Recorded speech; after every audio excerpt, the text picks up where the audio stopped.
श्री विष्णु पुराण छठा अंश तीसरा अध्याय निमेष आदि काल मान तथा नैमित्तिक के प्रलय का वर्णन। श्री परशुराज जी बोले, संपूर्ण प्राणियों का प्रलय नैमित्तिक, प्राकृतिक और अत्यंतिक तीन प्रकार का होता है। उनमें से जो कल्पना में ब्रह्म प्रलय होता है वह नैमित्तिक, जो मोक्ष नामक प्रलय है वह अत्यंतिक, और दो परार्थ के अंत में होता है वह प्रकृत प्रलय कहलाता है। श्री मैत्री जी बोले, भगवान आप मुझे परार्थ की संख्या बतलाइए जिसको दूना करने से प्रकृत प्रलय का परिमाण जाना जा सके। श्री परशुराम जी बोले, हे द्विजय, 1 से लेकर क्रमश 10 गुने गिनते गिनते जो 18वीं बार गिनी जाती है वहाँ संख्या परार्थ कहलाती है। हे द्विजय, इस परार्थ की दूनी संख्या वाला प्रकृत प्रलय है। उस समय यहाँ संपूर्ण जगत अपने कारण आख्यात में लीन हो जाता है। मनुष्य का निमेष ही एकमात्र वाले अक्षर के उच्चारण काल के समान परिमाण वाला होने से मात्र कहलाता है। उन 15 निमेषों की एक काष्ठा होती है और 30 काष्ठा की एक कला कही जाती है। 15 कला एक नाड़िका का प्रमाण है। वह नाड़िका का 12.5 पल तांबे के बने हुए जल के पात्र से जानी जा सकती है।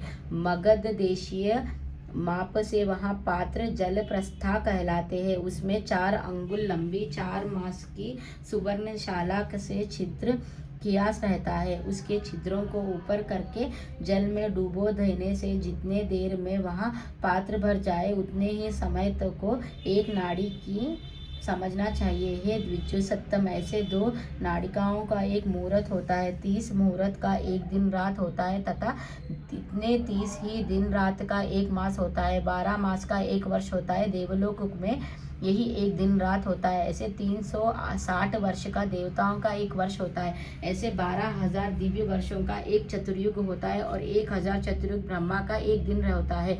हे महामुनि, यही एक कल्प है। इसमें 14 मनु बीत जाते हैं। हे मैत्रेय, इसके अंत में ब्रह्मा का नैमित्तिक प्रलय होता है। हे मैत्रेय सुनो, मैं उस नैमित्तिक के प्रलय का अत्यंत भयानक रूप वर्णन करता हूँ। इसके पीछे मैं तुमसे प्रकृत प्रलय का भी वर्णन करूंगा। 1 सहस्त्र चतुर्युग बीतने पर जब पृथ्वी क्षीणप्राय हो जाती है तो 100 वर्ष तक अति घोर अनावृष्टि होती है। हे मुनिश्रेष्ठ, उस समय जो पृथ्वी जीव अल्प शक्ति वाले होते हैं वे सब अनावृष्टि से पीड़ित होकर सर्वार्थ नष्ट हो जाते हैं। तदंतर रुद्र रूपधारी अव्यात्मा भगवान विष्णु संस्कार का क्षय करने के लिए संपूर्ण प्रजा को अपने में लीन कर लेने का प्रयत्न करते हैं। हे मुनिसत्तम, उस समय भगवान विष्णु सूर्य की 7 किरणों में स्थित होकर संपूर्ण जल को सोख लेते हैं। हे मैत्रेय, इस प्रकार प्राणियों तथा पृथ्वी के अंतर्गत संपूर्ण जल को सोखकर वे समस्त भूमंडल को शुष्क कर देते हैं। समुद्र तथा नदियों में, पार्वतीय सरातियों और शस्त्रों में तथा विभिन्न पातालों में जितना जल है वे उस सबको सुखा डालते हैं। तब भगवान के प्रभाव से प्रभावित होकर तथा जलपान से पुष्ट होकर वे 7 सूर्य रश्मियों 7 सूर्य हो जाती है। द्विज, उस समय ऊपर नीचे अब सब और दीप्यमान होकर वे 7 सूर्य पाताल पर्यंत संपूर्ण त्रिलोकों को भस्म कर डालते हैं। द्विज, उन प्रदीप्त भास्करों से दग्ध हुई त्रिलोकी पर्वत, नदी और समुद्र की सहित सर्वार्थ नीर से हो जाती है। उस समय संपूर्ण त्रिलोकों की वृक्ष और जल आदि के दग्ध हो जाने से यह पृथ्वी कछुए की पीठ के समान कठोर हो जाती है। तब सबको नष्ट करने के लिए उद्यत हुए श्री हरि कालघिन रुद्र रूप से शेषनाग के मुख से प्रकट होकर नीचे से पाताल लोक जलना आरंभ करते हैं। वह महान अग्नि समस्त पातालों को जलाकर पृथ्वी पर पहुंचता है और संपूर्ण भूतलों को भस्म कर डालता है। तब वह दारुण अग्नि भूर्वलोक तथा स्वर्गलोक को जला डालता है और वह ज्वाला समूहों का महान अर्वृत नहीं चक्कर लगता है।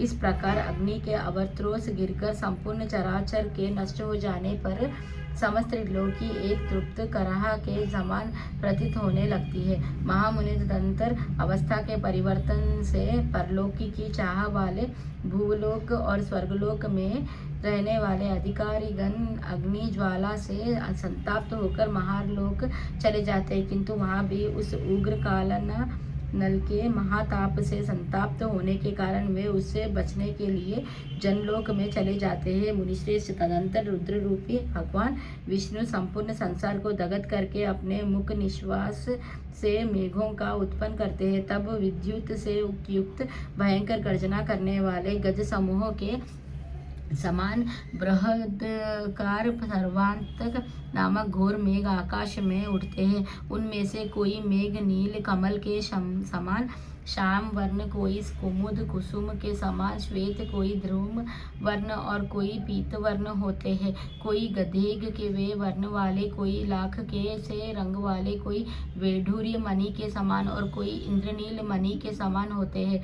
कोई शंख और कुंदेक के समान श्वेत वर्ण, कोई जाति शमेली के समान उज्ज्वल और कोई कच्छल के समान श्याम वर्ण, कोई इंद्रगोप के समान रक्त वर्ण और कोई मयूर के समान विचित्र वर्ण वाले होते हैं।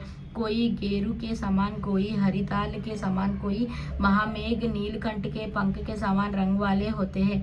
कोई नगर के समान, कोई पर्वत के समान और कोई कुटागार ग्रह विशेष के समान बृहद कार होते हैं तथा कोई पृथ्वी तल के समान विस्तृत होते हैं। वे घनघोर शब्द करने वाले महाकाय मेघगण आकाश को आच्छादित कर लेते हैं और मूसलधार जल बरसा कर त्रिलोक्य व्यापी भयंकर अग्नि को शांत कर देते हैं। हे मुनिश्रेष्ठ, अग्नि के नष्ट हो जाने पर भी अहर्निश निरंतर बरसते हुए वे मेघ संपूर्ण जगत को जल में डुबो देते हैं। द्विज, अपनी अति स्थूल धाराओं से भूलोक को जल में डुबोकर वे भूलोक तथा उसके भी ऊपर के लोकों को भी जलमग्न कर देते हैं। इस प्रकार संपूर्ण संसार के अंधकारमय हो जाने पर तथा संपूर्ण स्थवर जंगम जीवों के नष्ट हो जाने पर भी वे महामेघ 100 वर्ष से अधिक काल तक बरसते रहते हैं। हे मुनिश्रेष्ठ, सनातन परमात्मा वासुदेव के महात्म्य से कल्पना में इस प्रकार यहाँ समस्त विलाप होता है। इस प्रकार श्री विष्णु पुराण के 6ठे अंश में 3रा अध्याय समाप्त। श्री विष्णु पुराण की जय। श्री लक्ष्मी नारायण की जय।